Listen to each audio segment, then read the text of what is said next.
I want to say something a little bit controversial. We've always been told that we should mix to have a balanced sound, and that when things sound unbalanced, that's just a bad mix. And I'm a little concerned about that concept and people misunderstanding it, because the best mixes are ones that are unbalanced. In today's video, we're going to talk about the nuance to having mixed balance and how that might be making your music boring and uninteresting, and how having unbalanced moments or parts to it can actually drive excitement and emotion into your song. And this is the secret why some producers sound so much better than others. Mastering these concepts is going to be a game changer for you in your music, so be sure to stick through the whole video. Now, if you need some additional help just with getting a good starting mix in general, in the description, I have a link to download my free rock and metal mixing cheat sheet. It has go-to settings for pretty much every instrument that you can possibly need in a song. So go and grab that, print it out, and keep it with you when you're mixing your next song. This is a song I mixed by an artist called Groundbreaking, and you're going to very quickly see why it's so important to focus on not necessarily a balanced mix, but an exciting emotional mix. Here we go.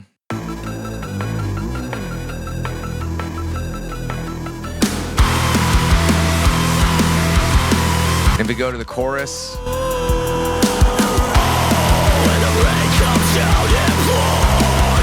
So if we quickly digest this and just look at this segment here, you'll notice that there's a few elements that are really taking the stage here, right? It's not perfectly balanced. It doesn't sound like everything is exactly the same level, so you can hear everything. There are certain elements that come to the forefront.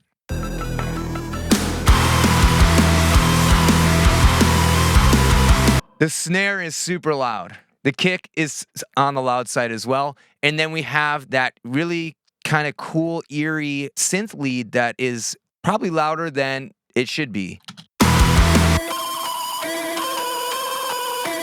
And when we listen in solo, there's like a lot of these high frequencies that are making this sound maybe a little bit unbalanced. But within the context of the song, what's happening is it feels exciting, right? There's this moment of tension that happens in this introduction, and we want it to really hit the listener and add impact. So a great strategy for adding excitement here is by having any percussive elements feel a little bit louder in this mix at this moment. Also, anything that has a frequency contrast to where we were previously.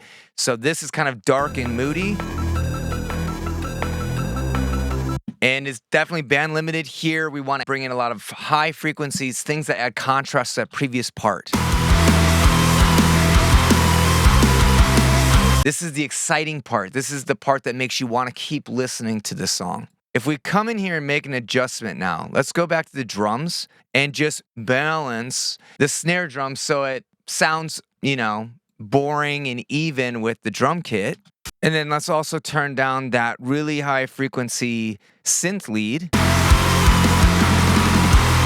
And let's roll off some of that high frequency because that's definitely not balanced. It's really tinny and harsh. And now let's listen to what it sounds like going into that transition.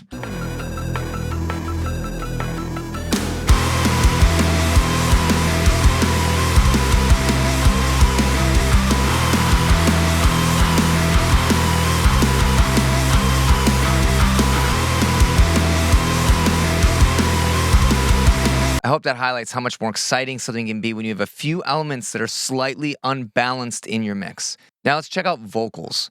If you thought you'd try to stay mindful, but everybody wants to go viral. Can you If we listen to the vocal volume in this section, it's actually really loud. And that's because we want it to feel intimate. We want you to feel very connected to the vocalist. And there's a lot of softer elements here. And by having those vocals louder here, it really pulls us into the song. If you thought you'd try to stay mindful, but everybody wants to go viral. A more balanced vocal volume at this point would actually be much lower than this. It would be something like this. Can you show me how you see through the walls? So just swipe up. Nothing I could do would be enough of that dopamine rush. You learn to fake love. No, the highs don't equate to your falls. And then as we transition into the next moment of the song, Now we have a big, powerful moment. What are we going to do to make the mix feel energetic and unbalanced in a new way? Let's check it out.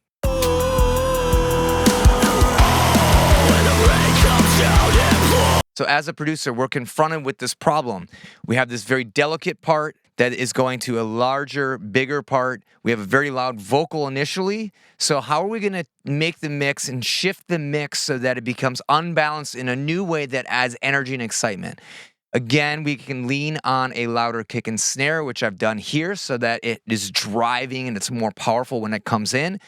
And then the other option is to try to bring back some elements that are on the sides of the mix compared to the middle. Most of the weight and density of the song is now centered in the middle, right? It's more mono feeling. Only ever felt what you can be. No one gives a if you So to make it now unbalanced from this section, we need something wider. In rock and metal, that element is basically going to be the guitars. Okay, so the guitars are typically hard panned left and right. That's going to give excitement to the sides.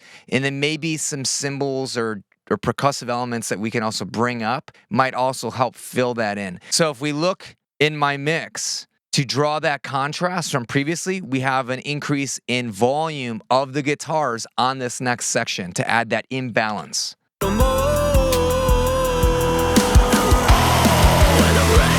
If we listen to the guitars, so that gives it this nice width that makes it unbalanced from the previous section. Something else you can do is you can also, because this is very kind of dark and moody, is add a little bit more top end of this section here to just make it really go over the top and pop. However, it can get a little bit harsh, but let me just show you conceptually what that might sound like. So, increase the top end. When you increase the top end of the guitars, like really high frequencies, like 13, 14K here, it has a sense of it getting wider and your ears are kind of drawn to the width of the guitars. So let me play it back in context and see what that sounds like. you wanna be a little more. When the rain comes down and pours, and it opens all these doors. When we don't have that high energy, it feels like there's not much contrast there from the previous section. But when we bring this up and lift it, it's going to feel so much more in your face, so much more exciting and imbalanced. When the rain comes down and pours, and when the rain comes down and pours. Just kind of boring, right? But if you were to solo this and listen to how the tone sounds, you probably wouldn't like it. It's going to sound harsh.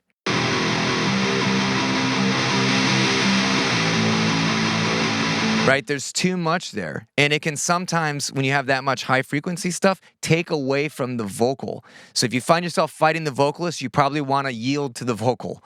But because we have a distorted vocal in this section, there's a lot more density there, and we can get away with adding imbalance and excitement with this high frequency boost here. And one last section I'm just going to show is this really heavy part where we're really driving a lot of energy into the guitars to make it exciting. And if we look at other instruments besides the guitars, you can see that we have the room samples being turned up 20 dB in this section, which is 10 dB higher than the previous spot, okay? And this is going to add a little bit of extra energy to make the drums feel even roomier and bigger than before. Okay, because we want to add a lot of contrast and add more imbalance here to make it really exciting, okay? And then to make it even more exciting, we have this little segment where, again, we're very band limited and then narrow in the mix. It's a great trick for adding excitement.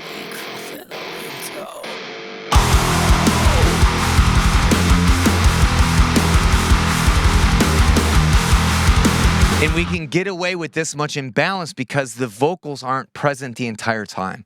Okay, if the vocalist kind of jumped in on the second half of this, now we need to rebalance and refocus everything so that we can maintain some level of imbalance without trying to stuff too much stuff together. So in that case, what we might consider doing is lowering the guitars when the vocalist is present.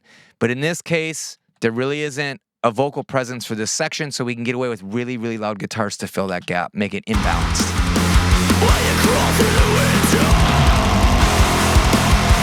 So that is why it's critically important to not worry so much about forming just a super balanced mix, because it ends up making your song boring. It's a lot harder to get emotionally attached to something that just sounds totally balanced the entire time. And just like I showed in this video, some of the key strategies you can use are volume automation to change your balance, and then also play with the concept of mono versus stereo in the width. That's a way you can unbalance your mix to then drive excitement for the next part of your song. Now, I will caveat all this and say that if you have a mix that is unbalanced, not in an artistic way, but just as a deficiency of mixing, that's an entirely different problem. If your song becomes unengaging because your vocals are just way too quiet in your mix, of course you have to make it more balanced to fix that deficiency. But don't let the concept of a balanced mix stop you from experimenting by making some elements